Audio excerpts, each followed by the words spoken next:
His greatest story. This story begins in a magical land called Match. It is a small land with only one town, and that town is called Matchstick. The town is shaped like a matchstick, long, narrow, and straight. It isn't a large town, and there aren't many people who live there. But nearly everyone in Match has a name using the letters from the word matchstick. It is a pleasant town nestled in the mountains. Since it is in the mountains, it is cold most of the year. It is not uncommon to see fires burning in every house from fall to spring. In one house, however, there is always a fire burning, even in the summer. This house, in the center of the town, belongs to a shepherd named Mick. Mick is a tall man with big, friendly blue eyes and a long black beard. Every Friday, when he has finished his work for the week, he unlocks his shop door and lets the children come inside to sit near his fire. Mick always has the best fire. The children of Match love to visit Mick, to see his fire, and because he tells them the most wonderful stories. Stories of adventure. Stories of places they have never seen. There is one story they all love to hear, and on this cold, snowy Friday in January, they sat down on the floor and once again asked Mick to tell them the story of the dreaded pirate bread loaf Bran. Mick smiled and grabbed his pipe off the shelf, along with a metal matchbox. He sat down in his chair and slowly opened and closed it. It was a beautiful box with a flame engraved on the top. "Mr. Mick?" asked a small boy named Stim. "Why do you have a matchbox? You don't have any matches. No one does. We don't need them." Mick had a funny twinkle in his eye. "Well, my boy," he said softly, "that is a good question. And I have an even better story to go along with it. That is, if anyone would care to hear it." The children squealed with delight and settled in to listen. It got very quiet in the warm workshop. All you could hear was the crackle of the fire. A very long time ago, in a land far away from our land, there was another town. This town was different than Matchstick. It was modernized, as they call it. There was electricity for the lights, for the hot water, and for the heat. The weather there was mild, not cold, like it is here. For many years, no one even needed a fire in that town. That is where we will find the hero of our story. He was a tall, lean fellow with curious eyes, and he was very fast. He lived with his family in a crack in the wall outside of a garage. Our hero's name was Nelly, and he was a matchstick. They say he gave himself his name one day when he was out for a walk. A horse was running down the street, and it almost stepped on Nelly. The man on the horse yelled out, "Whoa, Nelly!" And so our matchstick thought, this should be my name, to remind me to always pay attention. You see, matches are only afraid of two things. Fire is one, and getting broken is another. If that horse had stepped on Nelly, it would have broken him for sure. Nelly wasn't like the other matchsticks. They preferred to stay at home, drinking or soaking in water. Nelly drank his fair share of water, but he didn't like just sitting around and soaking in it. He liked to walk around.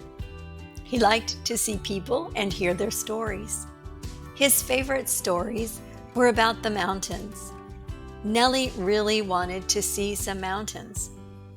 Well, one day, Nelly heard an older man and a woman in a restaurant talking about their town, somewhere in a land called Montana. Nelly had heard about Montana.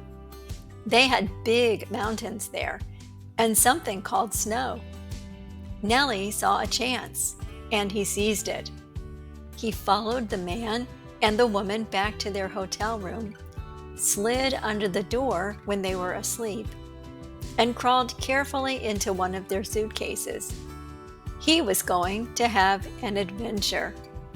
He was going to see mountains and not just listen to other people tell stories. He was going to have his own stories. Well, I can tell you he had quite the adventure. It wasn't exactly what he planned on, but he had the time of his life. The couple was retired and wanted to see the world before they went home to Montana. They took Nelly with them, although they never knew he was there. They went to deserts in Africa, and Nelly saw his first elephant on a safari. They went to the Great Wall in China, the Taj Mahal in India, and the skyscrapers in Dubai. They had Yerba in Argentina, saw a sloth in the rainforests in Costa Rica, and watched the northern lights in Iceland. They went so many places and saw so many things. Nelly saw all these things with them, moving from suitcase to backpack to purse, whatever the occasion called for. One day, this couple came to our land. This was before Matchstick was built. We didn't have a town. There were just a few houses and businesses and the mayor's house. They only planned to stay the night and went to find themselves some food. And that's when it happened. The lady was so tired, she forgot her purse when she left, and Nelly was in her purse. He had fallen asleep, and when he woke up, he was surprised at how quiet it was. He peeked out carefully and looked around to see tables and chairs. There were no lights and there was no heat. Nelly didn't see any people either, so he decided to venture out and see where he was. He stretched for a long time and walked around on the cold floor. He appeared to be in a restaurant, and as it was night, the restaurant was closed. Nelly wasn't worried. The lady would come back for her purse when she discovered it was missing. However, she didn't come back. She didn't come back because she didn't discover it was missing until late the next day, and it was too late to go back for it. So she contacted the hotel, and the hotel manager went down to get her purse so he could mail it to her. You'd think Nelly would have climbed back in the purse just to be on the safe side, but he didn't. He didn't recognize the hotel manager, and before he knew it, the purse was gone, and he was left on his own in a big room that was now filling up with people. So that is how Nelly's travels came to an end in our land. We didn't get many visitors in those days, so there was no way for him to leave, being a small matchstick like he was. I say his travels ended, but not his adventures. For you see, Nelly's story doesn't end here. It wasn't all bad for him in our land, even though he couldn't travel. He met some other matchsticks, made quite a few friends, and told his stories to anyone who would listen to him. He was quite happy to have so many stories of his own to tell others, to share his experiences in other lands, and to see their interested faces looking back at him.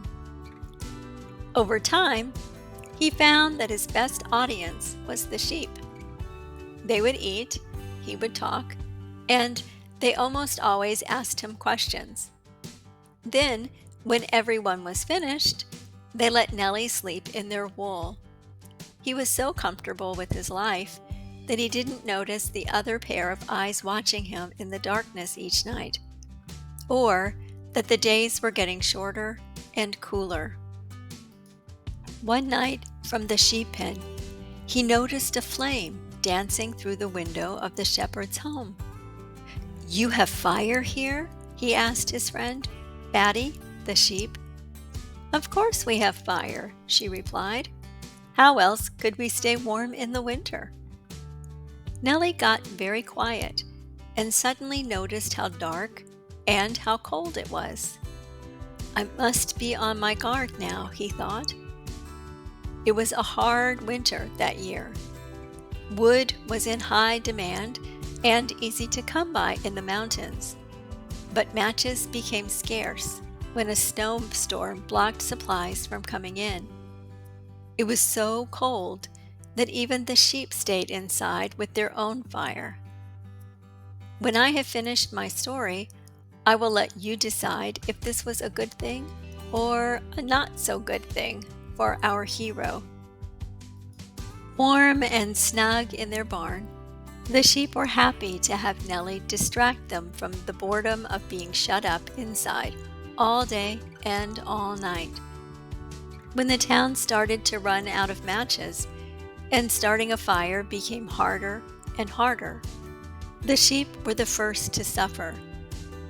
At first, they didn't mind the cold since Nelly's stories were so good. As winter deepened, however, Nelly started running out of stories from his travels. The sheep started to grumble, for they thought, "What is the point of your stories? It is cold, there is no fire, and we have heard all of your stories before. It would be better if you would make a nice fire to keep us warm." Eventually, Nelly found that he was the only matchstick left in the entire land. One day, one of the sheep brought the shepherd to where Nelly was hiding, and the shepherd saw him. The shepherd tried to grab him, and Nelly had to run to save himself. "It is a good thing I'm fast," he thought, "or I should end up in the fire." It wasn't the last time he would run. All that day he ran constantly. Every man, woman, or child was on the lookout for ways to make a fire. There wasn't a human or an animal in the town that wasn't out to get him. Nelly ran and dodged so much that he forgot to drink water.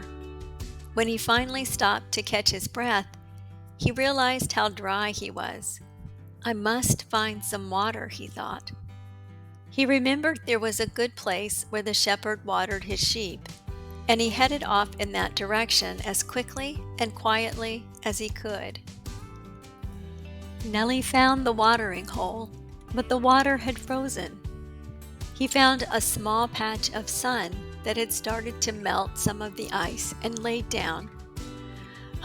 He sighed happily as he felt his body soak up the water. With the warm sun on him, he suddenly felt so tired that his eyes closed. And in that second of not being on his guard, he felt 2 fingers close in around his head and yank him out. "Look what I found!" yelled a boy's voice. Nelly could feel the boy start to run, and Nelly started to tremble. Then, all of a sudden, Nelly wasn't in the boy's hand. He was flying through the air. "Zobo, why did you tackle me?" the boy asked angrily. "I just found a matchstick, and now you made me drop it." "I'm sorry, Bart," the boy named Zobo replied. "I heard you yell and thought you were running so we could play." "Well, you were wrong," Bart huffed, looking anxiously at the ground. "Do you see a matchstick?" he asked Zobo. Zobo shook his head as his foot dropped softly over Nelly. Nelly couldn't hear anything as he sank into the mud. He waited anxiously, and after some time, the foot lifted and a hand picked him up very gently. He was staring into the happy green eyes of Zobo. Thanks for joining me today. Don't forget to listen in next week to see how Nelly's greatest story ends.